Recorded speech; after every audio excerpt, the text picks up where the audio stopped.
David Hahn, thanks so much for being with us tonight. And Senator Rand Paul and former Trump campaign manager Corey Lewandowski are still on tap on this very busy news night.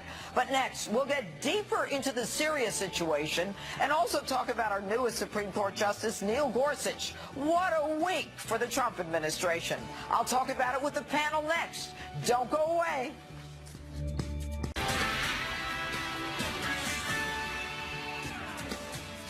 Live from America's News headquarters, I'm Robert Gray. The U.S. Navy says the aircraft carrier Carl Vinson is now heading to waters off the Korean Peninsula. The carrier had previously been scheduled for a port of call in Australia. The new order's coming after recent provocations by North Korea, which has recently launched a number of ballistic missiles into waters off Japan. In Sweden tonight, victims of a deadly attack in Stockholm are being honored. Candles and flowers were laid out at the scene where a truck crashed into a department store, killing at least 4 people and injuring more than a dozen others. Meantime, in Oslo, Norway, police have found what they describe as a bomb-like device. A large section of a main street has been cordoned off. A bomb squad is on the scene, and 1 person is in custody. I'm Robert Gray. Now back to the judge. Welcome back to Justice. Senator Rand Paul and his reaction to the Syria attacks are still to come. But now it's time for the panel. David Tafuri is a former State Department official. He was a foreign policy advisor during the 2008 presidential campaign to candidate Barack Obama. And here also is David Avella, Republican strategist and chairman of the political organization GOPAC. All right, guys, let's talk about the fact that with this cruise missile launch Thursday on Syria, on the chemical weapons, we've got, it seems, both the right and the left applauding. You've got Schumer and Pelosi and people who would never had a good thing to say. You've got McCain and Lindsey. What do you think, David, in terms of your perspective very quickly, the right thing to do? Well, you hit the nail on the head. The mainstream of the Republican Party and the Democratic Party both support this. This should have happened a long time ago. Assad has been acting with impunity for 6+ years. This attack was very important. I have the view that it's going to change the dynamic in Syria. Assad now knows that he has to answer for his atrocities, for his crimes against humanity. The missile strikes were a measured response. They took out an airfield and some aircraft, the type of aircraft that were being used to do the chemical weapon strikes and to do other bombing strikes on the civilians in Syria. This is a real win for Trump, for the U.S., and for U.S. policy in the region. I fully support it. I've been writing since 2012 that we should have done it, and I'm really glad it happened. Well, and you should. You know what? If Barack Obama hadn't sat on his tail on this one, we wouldn't be looking at 500,000 dead and 5 million displaced. But David Avella, what do you say to people like Ann Coulter and Nigel Farage, who, you know, were part of that, you know, nationalism, America first, you weren't going to get involved in these other wars? What do you think of their stance? Their views are equally relevant, but ultimately the president has to make the decision about how best to carry forward on American principles. The America the world saw this last week is the America that it has known for most of the last century. That we are a country that is willing to stand up for humanitarian efforts. We're willing to help feed the hungry. We're willing to help spread democracy and capitalism. And that's what happened this week. But, Judge, you also have to think for a second that there was other messages sent there. And that the president called the president of China before he did it. And you wonder, did he say to the Chinese president, tell your friend in North Korea to watch the news tonight? Well, I think he was having dinner with him at the time. That's why. But, all right, let's move on from that. Now, Susan Rice, if either of you heard my open, the woman, as far as I'm concerned, has lied about everything, but from Bowe Bergdahl, you know, to Benghazi, to no, she knows nothing about unmasking, to, yeah, I did unmask, but it wasn't for political purposes. And, you know, a horrible horrible position saying, you know, on Rwanda at 800,000 killed, you know, we don't want to get into this in the middle of an election. Do we now, since she was the one who said that the chemical weapons had been eliminated from Syria in her deal with the Russians, do we now have to worry about the deal with Tehran and nuclear weapons, given it's the Obama administration and Kerry who are also involved in the chemical weapons deal that obviously fell through? David. Yes, we have to be so, worried so, about it. listen, so what I would say is that the Iran deal was not the best deal we could have struck at the time. And if the Trump administration wants to modify it and make it stronger, I encourage them to do that. We haven't heard any proposals yet for them to do that. We should be making sure that Iran is complying with the deal. And part of the problem with the deal is that while it forces Iran to give up its nuclear ambitions, it does nothing to prevent Iran from fomenting violence and supporting terrorism around the world and in the Middle East. I don't have that much time. David Avella, I mean, you know, forgetting about what we need to do now, given the Obama administration's lack of truthfulness as it relates to Syria and chemical weapons, do we now have to worry about Tehran and the nuclear weapons deal? Yes, absolutely we have to worry about this, and that's why it is good the president is taking forceful actions, making sure not only our allies but also our enemies know that we have a president ready to defend America. But let me go back to Susan Rice for just 1 second.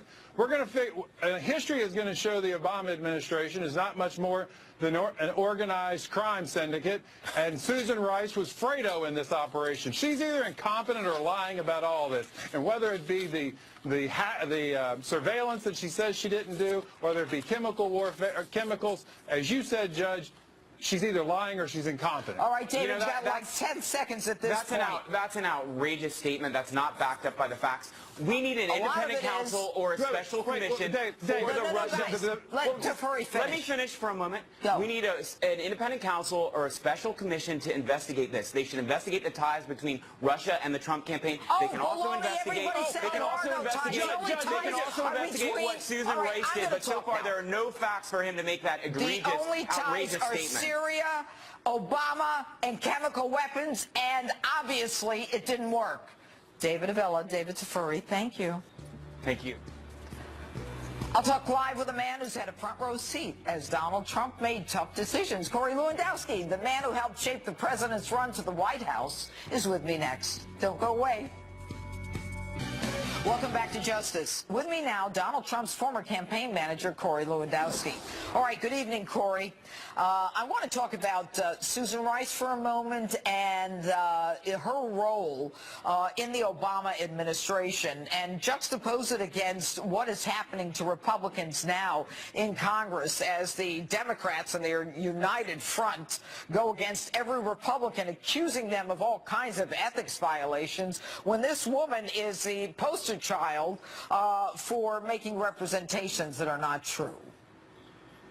Judge, you know, it's unfortunate, but the Republicans have been so weak over the last 20 years, and they haven't had a united front like the Democrats do. And the Democrats are so very good at standing by when someone on their team is not played by the rules, like Susan Rice. You know, what we know about Susan Rice very clearly is she unmasked individuals who were picked up on U.S. intercepts, American citizens, and says at first she didn't do it, and then she did it, but it wasn't political. Of course it was political. Of course it was. And now the Democrats are unified, saying she did nothing wrong. She's a pillar of the community.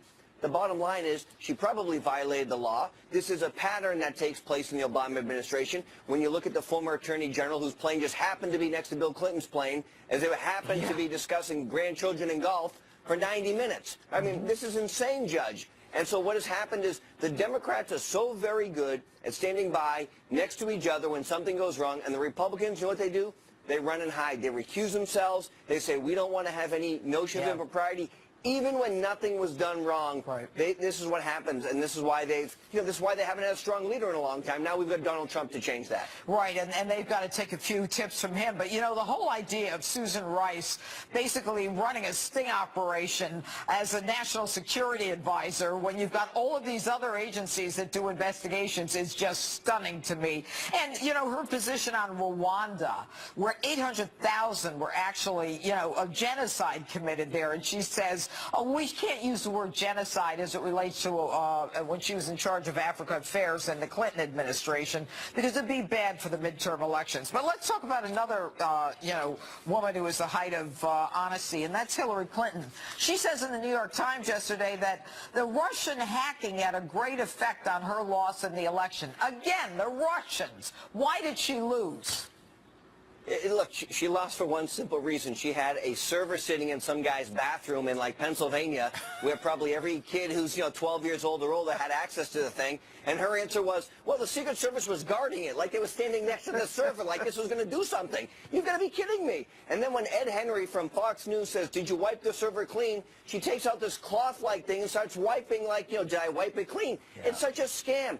She lost because she was dishonest with the American people. She couldn't connect with women. She lost thousands of counties where Barack Obama had won before. She lost, as a percentage of the vote, a greater number in the African-American community, a great number in the Asian-American community. She couldn't connect with women. She couldn't connect with working whites. She couldn't connect with anybody because they're tired of liars, which Washington has been filled with for 30 years. That's why she lost. And her new book that's coming out is going to say why I lost, because I was the worst candidate in history. That's what it should say. Well, obviously that's not what's going to happen. And, the Donald Trump that, we saw on Thursday night, a man of both strength and compassion, saying, that these beautiful babies and the impact that it had on him as a father and grandfather, and then, the fact that these children of God and his reference to God and America and God bless the world. I mean, that was an amazing combination of strength, compassion, as well as just determination. I mean, that's the man you would expect based upon the man you worked with?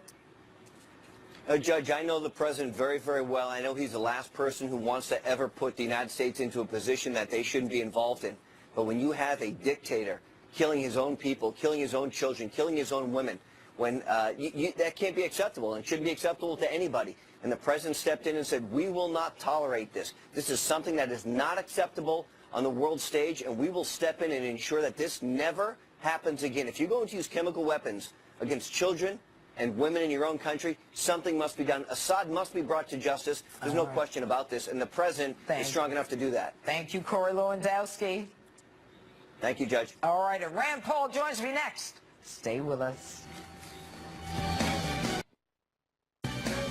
Welcome back to Justice. Earlier, I spoke with Senator Rand Paul about President Trump's decision to strike Syria. Take a look. Senator Paul, thanks so much for being with us. Interesting times. You, like everyone else, pretty much agrees that the atrocities that occurred in Syria are to be condemned, but you take a rather different tack. You believe that the president's actions are wrong. Tell us why. Well, we just spent a lengthy week approving Justice Gorsuch, and what many conservatives like about him is that he adheres to the law. He's an originalist. I'm the same way as a legislator. I think we should look to our founding fathers and to the opening debates of our country. They said that the power to declare war or to initiate war resided in the legislature. Specifically, they did not give it to the executive. It was a big debate, and they were explicit. War would be declared by Congress. So when we go to war, that's the way it should be. The president should come to us and ask our permission. He's essentially asking the permission of the people to go to war. And Senator, I don't think there's anyone who would disagree with you. But the question is, did we go to war with the attack by the cruise missiles on those chemical weapons, or was this a one-off that was necessary? And, that if there is to be further action, it might be necessary to get congressional approval. Well, the thing is we don't know what is in the mind of the president, but we do know historically we've had similar situations. Saddam Hussein was a despot, did many deplorable things to his people, gassed the Kurds, kind of the same situation in Iraq. But when George Bush decided to go into Iraq and begin the war, they always begin with bombing. We don't know if that's the beginning or the end. He did ask for permission from Congress. So the appropriate way is to ask our permission. The danger is we would be at war everywhere all the time if there were no limits to war. And in fact, we have been at war for 15 years without any new voting by Congress. And I think that's a big mistake.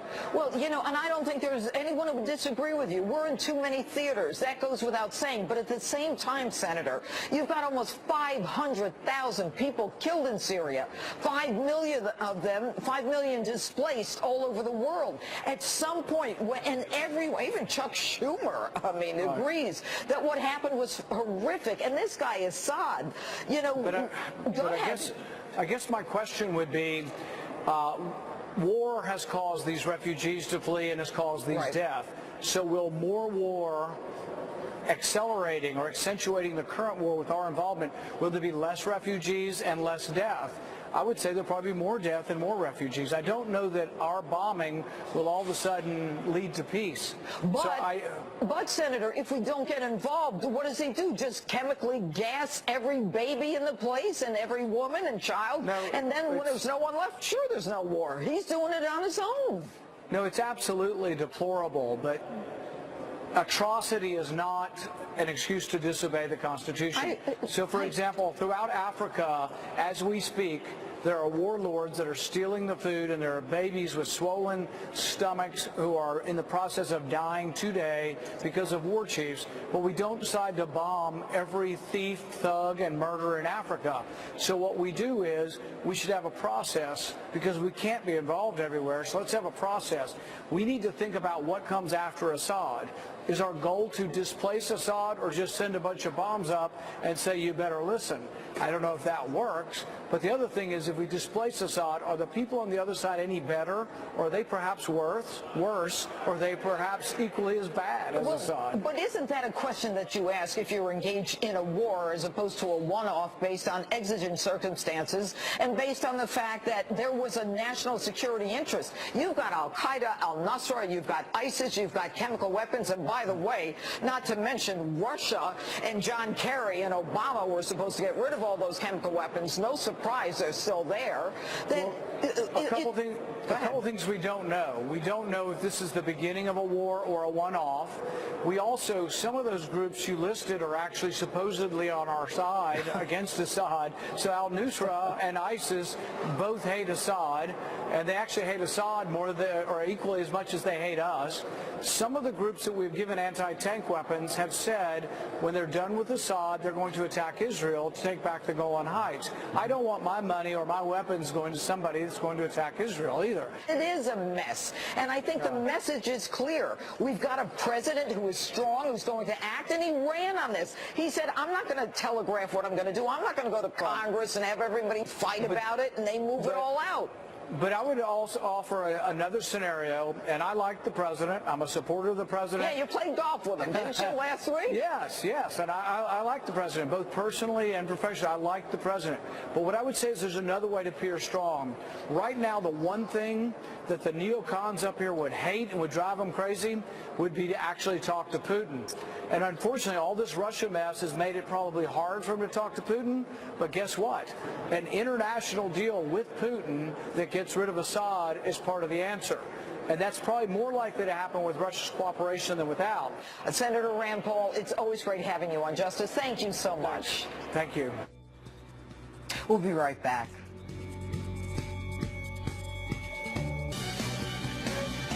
Welcome back to Justice. If you missed it last night, you can still watch my new show, You the Jury, on your local Fox affiliate this Friday night at 9 p.m.